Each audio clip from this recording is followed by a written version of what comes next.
Genshin Impact 1.0 released over 5 years ago, and in that time there's bound to be some characters that get outclassed. Characters like Klee, Venti, Razor, and Mona, while definitely not bad characters by any means, aren't as sought after as they used to be. But starting in Update 6.2, also known as Luna 3, they're all classed as Hexerei characters, and they work similar to characters with moon signs. If you have multiple Hexerei characters in the same team, they get buffs, which was long overdue for some of these characters. One of the characters I feel this affects the most is Razor.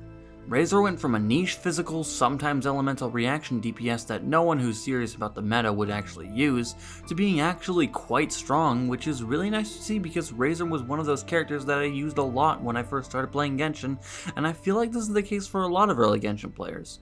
He was strong, easy to learn, and cute. With all that being said, I think using Razor on his own for a challenge would be interesting, and this has also been a challenge I've been wanting to do for the longest time, so here are the rules. I can only use Razor in battle.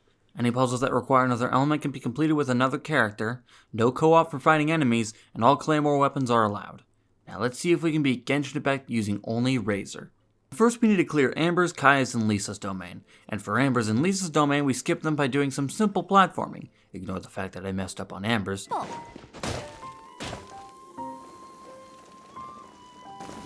And all that Kaya's domain had was some easy enemies. Now we need to reach AR10 to start Mons at Act 2. At this point I usually go over the pros and cons of the character I'm using, so let's start with the pros. Razor is really strong for a 4-star. Even early on, enemies really can't handle Razor's raw power. Coupling that with the fact Razor has one of the best elements for a solo challenge, Electro, Razor seems almost built for these challenges. Electro gives us access to amazing reactions like Electro Charged, Overloaded, Superconduct for my physical damage attacks, and the rare but effective Dendro reactions. Claymores are also really useful for solo challenges as they take down shields faster than any other type of weapon. Razor's first passive talent also makes it so when you use his burst, the cooldown for his elemental skill resets, allowing you to use it again, which gives more electro damage opportunities. Speaking of his burst, it's really easy for us to get because Razor has crazy good particle generation with his elemental skill. The utility passive also decreases our sprinting stamina consumption, which is just nice quality of life. That's all the pros, but what about the cons? His base HP is pretty low. That's mainly a problem because he has no healing options. With a lot of electro reactions being able to hurt yourself, I have a feeling we may die a lot. That's actually all the cons I have for him. Razor is built really well for a solo challenge, and I'm excited to use him. To get to AR10, I did the standard monster exploration like opening chests, collecting oculi, and completing adventure handbook quests. We reach AR10 and get a free 10 pull on standard banner. Razor Constellation. Razor Constellation. That's what we're gonna get. It's purple, just like Razor. Zelement. So we're gonna get a Rosaria. Wrong R character. I'm the one for the job. But we can get. I'm Chevras, captain of Fontaine's special security and What the surveillance. fuck? 3? I can't use any of them. I can start Act 2, but I'm not gonna start it yet. I'm gonna keep grinding so I can do both Act 2 and 3 back to back. Even this early on, I can recognize that Razor deals a lot of damage, but takes a lot in return. The Adventure Handbook gives us a lot of experience and propels us to AR14 quickly, alongside our commissions. After doing some domains and opening some Shrine of Depths, as well as more Adventure Handbook quests, we reach AR16 and start Act 2. We meet the Holy Liar, who takes us to Windrise to fight Knight of the Storm, which Razor absolutely murders in one elemental skill. We steal the Holy Liar for the Holy Liar, and then meet the Burning Man, who takes us to the Vitui hideout where we fight an agent. I have a feeling a lot of enemies early on will stand no chance against Razor. At the Thousand Winds Temple, we fight a Ruin Guard, and despite its 70% physical resistance, Razor destroyed them too. We open a random chest for the second tier, and last is the Domain, where we could easily drain the Pyro Abyss Mage's shield. Now time to summon Dvalin to join our wolf pack. I don't think he wants to join our wolf pack. Oh well, guess we'll have to kill him. Act 3 starts with a Hydro Abyss Mage, which Razor handles easily. Jean talks about how Dvalin is, and then we enter Stormterror's lair, where we need to activate 3 light actuators to reach Dvalin. One of them has combat, which is another easy Abyss Mage, and now we can fight Dvalin. I was painfully close to a one-phase Dvalin fight, and if I went back after I leveled my artifacts, I probably could have gotten a one-phase fight, but it's fine, I'll take the 2-phase fight. That's Mondstadt done. Now we need to reach AR23 to start Liyue. What better way to start this grind after doing my commissions than to start Liyue exploration? In my opinion, Liyue is the second best place to get experience, only behind Dragonspine. The world quests are short and easy, the chests are plentiful, the geoculi are abundant, and the vibes are unmatched. Before fully committing to Liyue exploration, I did some domains, opened some shrines, and broke the Sword Cemetery seal. Back in Liyue, I did the Chi of Yore world quest before going to the Trial Grounds of Thunder to get my weapon's ascension materials, my weapon being Rain Slasher. Rain Slasher is useful because it increases the power of our elemental's reactions with its elemental mastery substat, but we'll definitely be replacing it with either Snow Tomb Star Silver or Prototype Archaic, both being free. After doing another batch of Adventure Handbook quests, we reached AR 23, but before starting the Archon quest, I fought Razor's boss. I decided for every hypostasis revival phase that requires another element to beat, I'm allowed to use another character to clear the revival phase because it's not dealing direct damage to the boss. If you feel like this is cheap, just know this rule was the only reason I decided to go through with the Razor only challenge. I love Razor, and I wanted to see how well he did at his best, not see him struggle at level 40 for the entire playthrough. This rule doesn't apply to elemental shields, by the way, like on the Pyro Hypostasis or the Iniquitous Baptist. Razor destroyed Aleph, by the way, I don't think there's much of a surprise there. Just like with Mondstadt, I'm not starting Liyue yet, as I want to grind more AR experience. I reached the Virgin Jade Chamber, clear the Tiantian Mansion puzzle, clear another world quest, collect some geoculi, and then start the Archon quest. Rockman dies, and then we go to Dwayun Karst to meet Mooncarver, who gives us an energy recharge buff that allows us to let the beast out multiple times against the Millelith. For Mountain Shaper, all we had to do was save this guy's brother from the Amber, and before starting Cloud Retainer's part, we collected some wolf hooks to ascend Razor, as we reached AR 25 while playing this quest. Next is Cloud Retainer, who we made some food for before skipping her domain by jumping off a tree. Last is Zhao, and the Ruin Hunter during this part stood no chance against our Wolf Boy, especially because it has less physical resistance than the Ruin Guard. That's the end of Liyue Act 1, and to celebrate, let's spend these wishes I have saved on Noel banner to hopefully get a Razor constellation.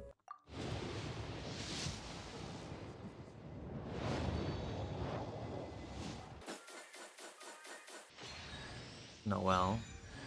Oh my god, I actually got a Razor? Wait.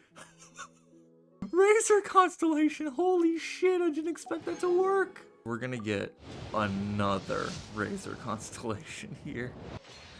Or Sucrose. That's not Razor. 4-star. Give me either a Rain Slasher, or a Razor, I guess. What the fuck is happening? Oh my god! I did not expect that to work. But hell yeah. It's also honestly a pretty good constellation for us too, because Razor generates so many particles. Next is Act 2, which starts with us meeting Zhongli, who takes us to Dadaupa Gorge to boil some rocks while fighting some hilly churls. I was hoping Overloaded could heat the pot, but it couldn't, so I just used Amber to heat it. Next is Granny's Teapot, and none of the slimes even remotely gave us a challenge, including the Electro ones. We play Tic-Tac-Toe and then meet Chi-Chi, who has us go to the Guizhong Ballista to find a Coco Goat. We fix it using some useful parts, and then fight some treasure hoarders. When a single plunge attack deals nearly half of an enemy's health, I don't think I need to tell you that the fight was easy. Razor is already dealing over 1k consistently at level 50 and at AR 26. He's unstoppable. Damn! He ain't gonna be in Rush Hour 3. With Act 2 done, we now need to reach AR 28 to start Act 3, and I have a perfect plan for this. It's time to explore Dragonspine for experience, but more importantly, the Snow-Tombed Star Silver. It's a claymore that you can get for free after interacting with all 8 of these stone tablets to give us physical damage bonus. Give me a Razor constellation to watch. It's purple like Razor. Watch. Dory! I explored there for a while and got to AR 27 before starting the world quest I had yet to do. Pretty much all of these quests outside of Kaya's and Lisa's are required for one quest or another, so it's best to get them out of the way. We also fight Wolfdad after clearing our story quest, and we honestly destroyed him. With that done, and a bit of Cecilia Gardens for our new Snow-Tombed Star Silver, we can start Act 3. We activate the windmill mechanism with Sucrose and then go to the Guizhong Ballista to fight more pathetic Millelith soldiers. Later we sing to some flowers for Zhongli. If you're ready.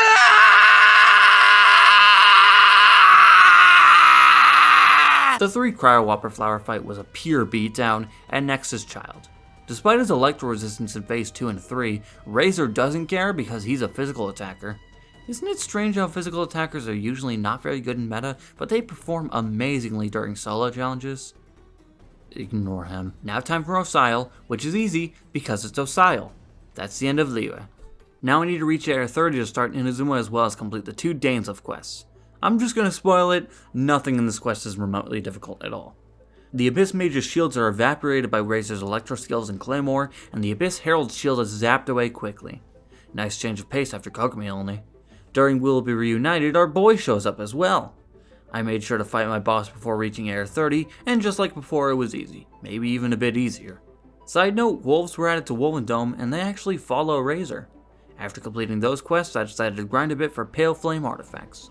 Artifact grinding at Area 30 isn't really that effective, so I didn't get much out of it.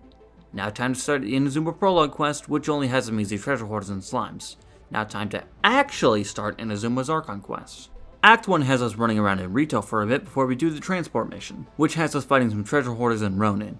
I would say the water helped us trigger Electrocharged, but we didn't even need it because of how strong Razor is. After spending a long time just solving everyone's problems, guys, I'm just a wolf boy from Wolven Dome, I'm really not cut out for this, we go to break somebody out of prison while fighting the Tenryou Commission. Another clean Razor sweep. After clearing Ayaka's and Yoimiya's story quest, we can start Act 2, which starts with us fighting the Raiden Shogun. At least that's what the quest wanted us to do. Later we go to Nizuchi Beach, where we evaporate the Tenryou Commission soldiers and save the Virgin. He takes us to the Resistance camp, where we meet another K9 and do some archery demonstration. As much as I would love to throw my Claymore at the dummies and have it come back like Kratos, I had to use the not Bernie girl for this. At the front lines we send more Tenryou Commission soldiers to an early grave, and next is Act 3. We need to clear out some Ronin bordering Watatsumi Island, which we easily did, and next we need to trigger 3 Electro Monuments to fight an Electro Lawachurl, and Razor could do both easily. Razor did take a lot of damage, but it ended up being fine. We let the beast out on the Virgin before going to the Delusion Factory to fight some Fatui soldiers. You know a challenge might be too easy when even the Electro Hammer guy is a one-sided beatdown. We meet Scaramouche, and then we meet Yaimiko. She takes us to do some anti-Raiden Shogun training, and then we meet... It's Sayu! Later we go inside the Tenryou Commission headquarters to fight a bunch of... Tenryou Commission soldiers. Something I haven't praised yet, but definitely should, is Razor's AoE. His normal attacks have a pretty good AoE, and his charged elemental skill has amazing AoE. Now it's time for Senora. If anyone thought this fight would be remotely difficult, then you haven't been paying attention to Razor's great damage. Literally phase 3 started, and in less than 20 seconds she was at half health. Razor is an absolute powerhouse. Now time for the second Raiden fight, or as I like to call it, the challenge account damage showcase. Razor's highest? Over 5k damage.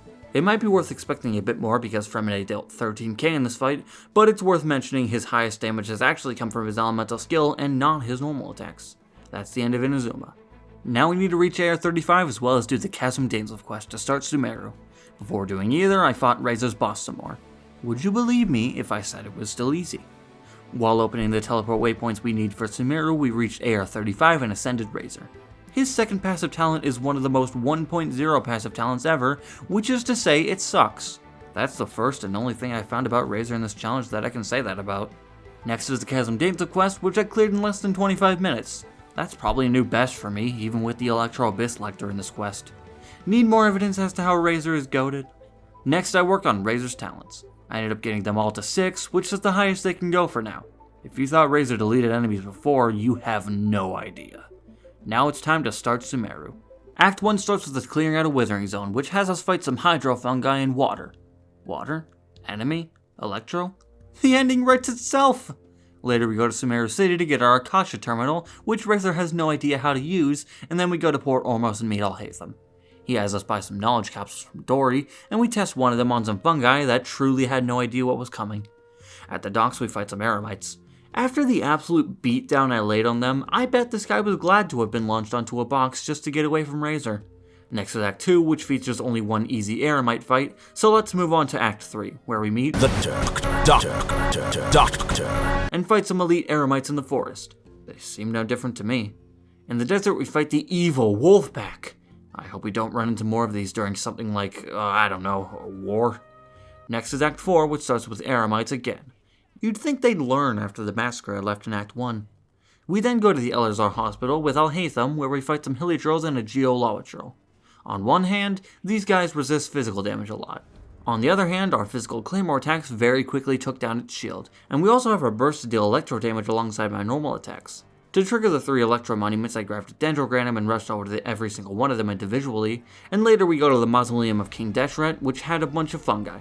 Because of Razor's goated AoE, he could easily knock down the normally annoying flying Dendro fungi, which were the only fungi that could have possibly given me trouble.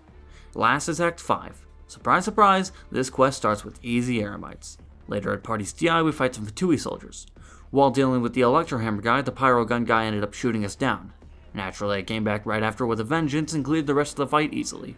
Way later, we go inside the DS Foundry to fight more Fatui soldiers. Were any of them annoying? Actually, not really. Razor really just mowed through this domain and didn't let anything slow him down, not even the Electro Hammer guy. Now time for Scaramouche. Scaramouche may have a bunch of electro resistance, but that doesn't matter when not only do we mainly attack with physical damage, but using our burst gives us electro resistance. Razor of course can't take down the Nirvana engine in phase 2, but I think we all know Razor could take him down while he's stunned. Last is the polluted domain, which has us fight more of the evil wolf pack. Oh yeah, we also fight a pretty easy electro lava drill. That's the end of Sumeru. Give me Wolf's Gravestone. Wolf's Gravestone. The odds of it are very low, but I'm hoping to get Wolf's Grave.